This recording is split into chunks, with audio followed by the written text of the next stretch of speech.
Welcome back to Thursday Thoughts with Jake. In this week's episode, we are talking all things Holland, Michigan, from bourbon to beer and bourbon, and to the beaches in Holland, Michigan. Sit back and buckle in as I have a lot to talk about here in Thursday Thoughts. So, I do a little work and I travel for work from time to time. And this week, I am in Holland, Michigan. Right now, right before this gets posted, I'm recording this. The sun's coming down here in Holland. And I stopped next to Ottawa Beach. At my friend's recommendation, I stopped by this beach slash lake, which is Lake Michigan. At this point, I am convinced that someone in this world of technology does not want me to record Thursday Thoughts, but that does not mean that I'm not going to give up. So it's time for me to give you my Thursday thought. After much technical difficulty, recording multiple times, we're back. We're not on the beach anymore, slash lake. We're here in the hotel room at Spring Hill Suites. So we're going to make this a little bit shorter, a little bit sweeter. So sit back and buckle in. So from work, I get to travel from time to time, and today I'm in Holland, Michigan. I got to drive across the beautiful state of Michigan from Detroit this morning after my plane landed and land here in Holland, Michigan. I got to stop by Copper Craft Distillery and got to catch up with Allie Anderson, CEO of Craft Co. and their distilling team there. If you remember, Allie was on the podcast with Nancy Fraley a few months ago as we talked about Joseph Magnus. They also have other brands, Copper Craft being one of them.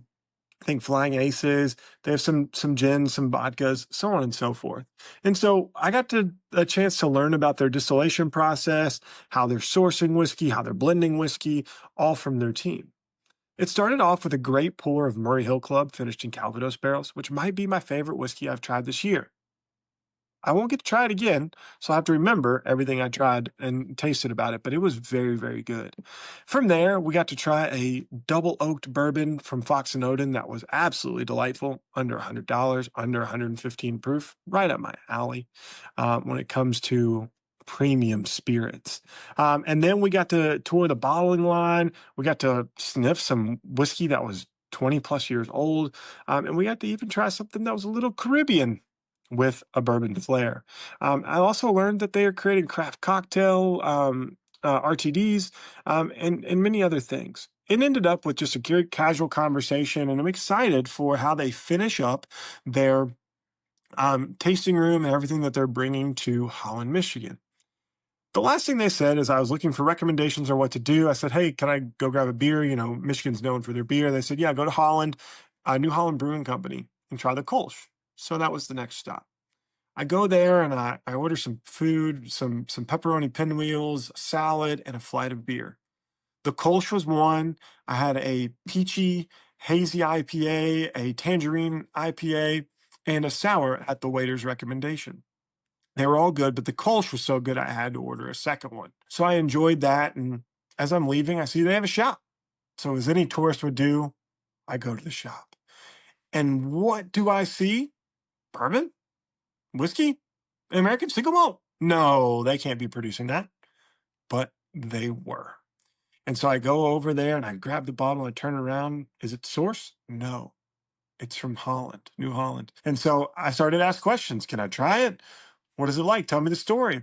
So they have two lineups. They have Dragon's Milk Bourbon, and then they have, I forget the name of the rye whiskey in the American single malt. I think it was like Wall-Eyed Rye or Wall-Eyed something. But anywho, not great with names. You all know that by now.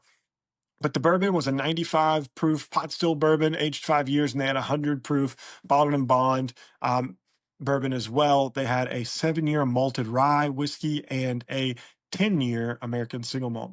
I'm gonna try all four. But the standout may have been the 95 proof pot stilled bourbon. It was just rich and creamy and milky and chocolatey and everything I want out of pot stilled bourbon, really, in all honesty. And then an American single malt, 10 years old, for under $100, you got to be kidding me. So I really enjoyed that time. Had to get the marketing contact before I left. Maybe it's a Bourbon Lens podcast coming up soon. And then they had a nice street fair going on. And so I walked up and down. There were street performers. There were some guys breakdancing, some people playing music. Shops were open. People were out. It was great. And that led me to my thought that I kept thinking, Do I bring my family back here for a family vacation? And I think the answer may be yes. But I had to really understand what this beach was all about. At the very beginning, you saw the beach that I went to, and it's really the Lake Michigan there with boats and white sand and all of this. And it was absolutely gorgeous. And I went over there and I just enjoyed some peace and quiet. And it was nice as the sun came down, as I talked about in the intro. And, it led me to my thought that this could be a great place to bring the family for vacation. A little bit slower, a little less chaotic. So, have you brought your family to Michigan before? Have you been to Holland? Have you been to Lake Michigan beaches? Let us know. Drop a comment.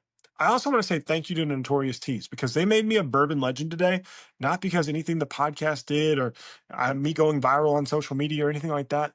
They have these great quality t-shirts, soft as can be, with great print on the back. So if you're looking for a new bourbon t-shirt, check out Notorious Tea, link below.